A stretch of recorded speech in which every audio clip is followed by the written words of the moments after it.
गलमानी हो गया बेटवा के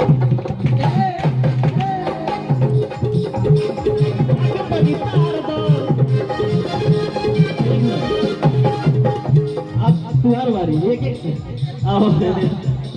सभी का परिचय हो बेटवा के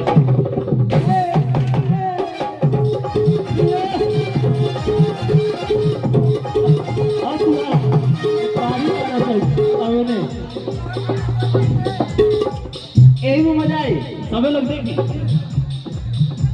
आई सभी लोग धीरे धीरे सबका पता चल जाए सभी लोग रिकॉर्ड कर लिया और तू लोग कमेंट में बताई हो कि कौन भौजी सबसे मस्त कैली है बाड़ी तो सबे देवरा अकेले भारी पड़ गया हाँ इधर ना